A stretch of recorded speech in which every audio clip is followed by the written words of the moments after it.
Det her det er så biologiafleveringen. Først så er det om fordøjelse. Og spørgsmålet er at forklare, hvordan fordøjelsen foregår hos mennesket, og hvad de forskellige makronæringsstoffer bruges til i kroppen. Ja.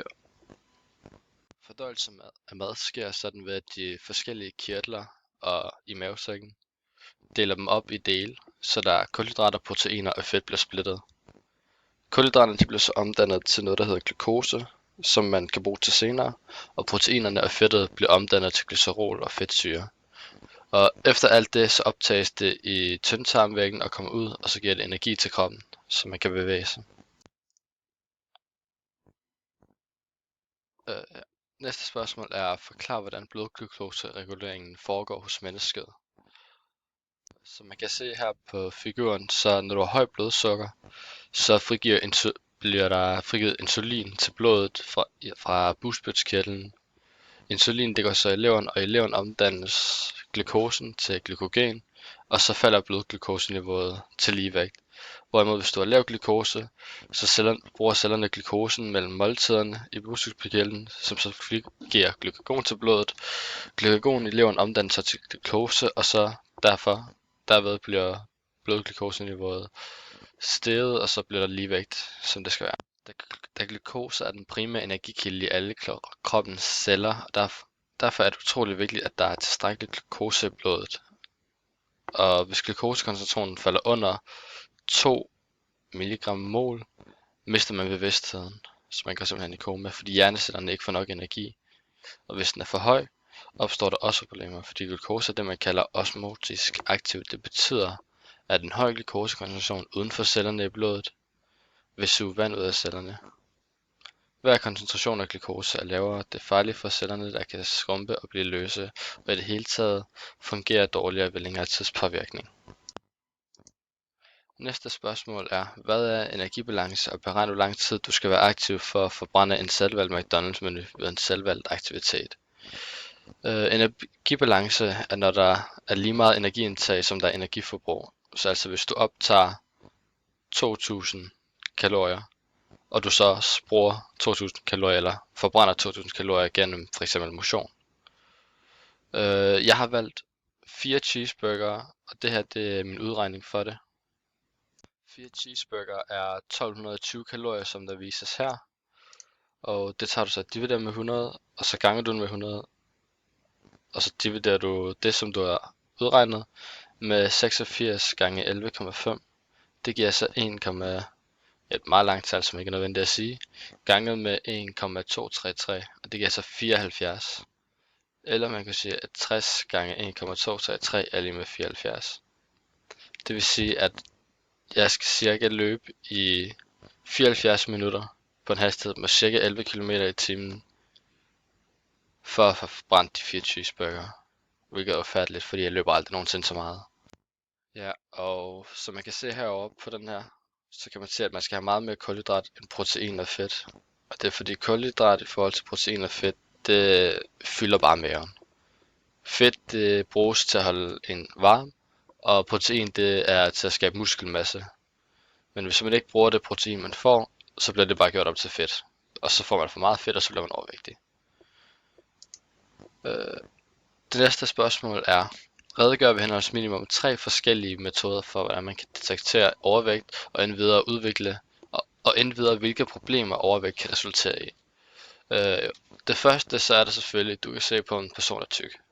Hvis de er alt for overvægtige, så vil der være for meget fedt på kroppen, og det er et direkte tegn til, at de er overvægtige.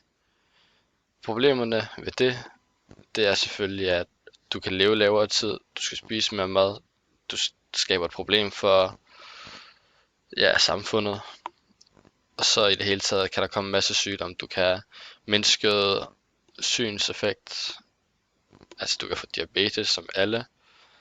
En anden ting du må bruge for at finde ud af om du er overvægtig er Body Mass Index eller BMI for kort.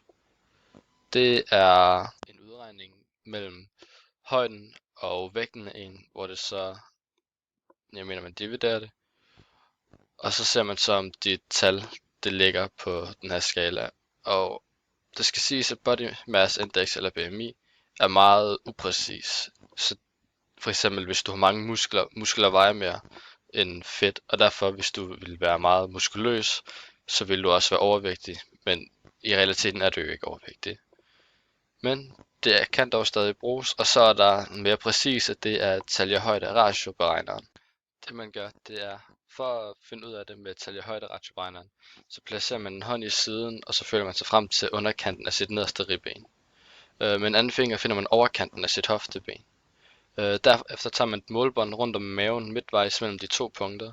For at få en korrekt måling skal man slappe helt af i mavemusklerne og puste ud, mens du måler. Når man så har gjort det, har man fundet sit taljemål.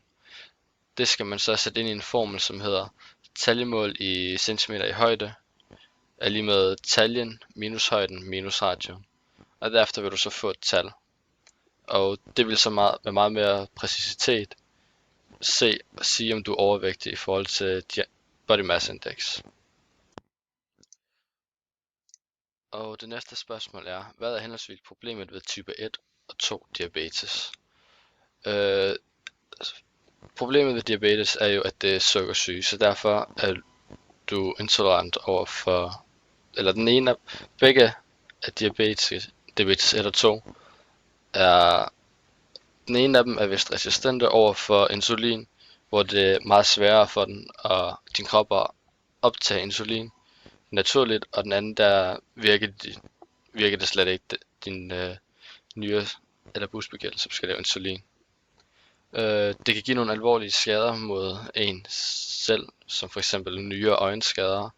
Man kan få sår på benene, og det øger også risikoen for blodpropper. På grafen her kan man se, hvor mange antal diabetikere der er i verden i årstallet hernede, og her er tallet så. Og det viser, at i nyere tider, der er der mange flere, der har diabetes, og det er højst sandsynligt, fordi at der er mere rådighed til at komme mad, og motion er ikke lige det højeste på ranglisten. Ilt og muskel. Næste spørgsmål. Hvordan kommer ilten fra atmosfæren og ud til den arbejdende muskel?